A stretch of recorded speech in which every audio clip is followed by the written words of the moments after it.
Basically what we're going to do today is we're going to be working on another gastropod fossil. I'm not sure the type of gastropod it is yet. I'm sure we'll be able to figure that out once we get it out of the rock. But we're not going to waste any time. We're going to get right to the microscope view and come up with a game plan of how to go about working on this fossil. So yeah, here we go. So here is the gastropod that we're working on today. Let me try and get a better view here. There we go, that's a little better. You can kind of see it now. As you can tell, it's not too terribly big. I measured it earlier and it came out to about an inch.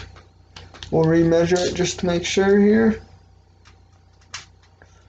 Yeah, about an inch.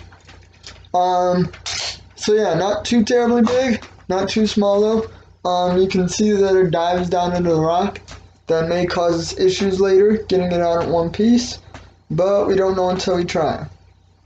So that's what we're going to be doing today, obviously.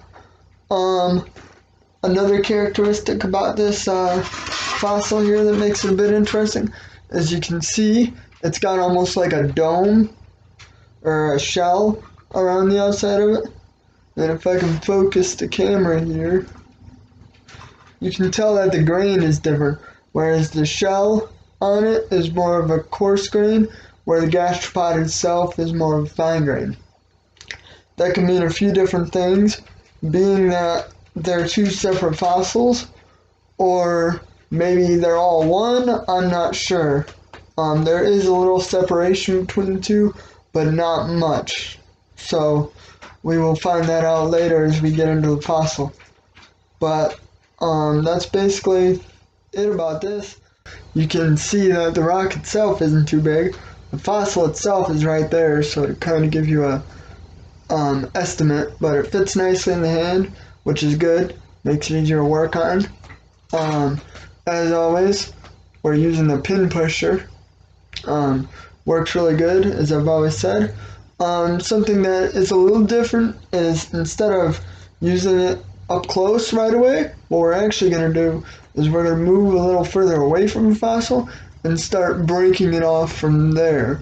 And what that does is it makes it to where there's less of a chance of the fossil breaking as we work on it. And I got a glove on my hand while I do this because I prefer to not bleed. You know, as I'm pushing on it like this, if it gives away and goes into my hand, you know, I get stabbed and then I bleed. I don't like to bleed.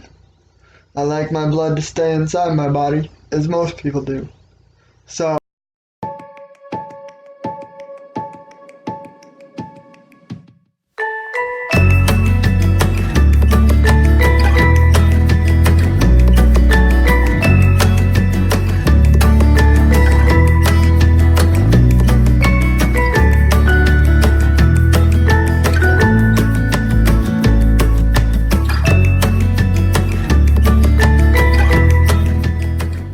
we're back. My hands are somewhat rusted. But I've been going at this for about 10 minutes now, just to give you an idea. I should have it out here within the next 10, so not gonna take too long here unless something happens. Looks like we got a crack starting. What we want to do is we want to be careful not to crack the fossil. What we're going to do is we're going to grab one of our picks and we're going to try and ease this off, because as you can see, it goes right underneath the fossil and around, and it kind of stops right there.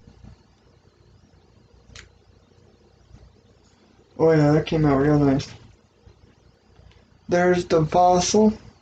Still got some rock attached to it. Doesn't look like it broke at all. Looks like it came off one piece. So that's a good sign. I would say that went pretty well. Here's the fossil right here. I'll give you some closer up pictures of that here in a minute. I did a little research and I found out it's a maclarite or a maclarite. I don't really know how to pronounce it. Couldn't find a pronunciation video on it, so I'll throw that name down below there, and so just for reference.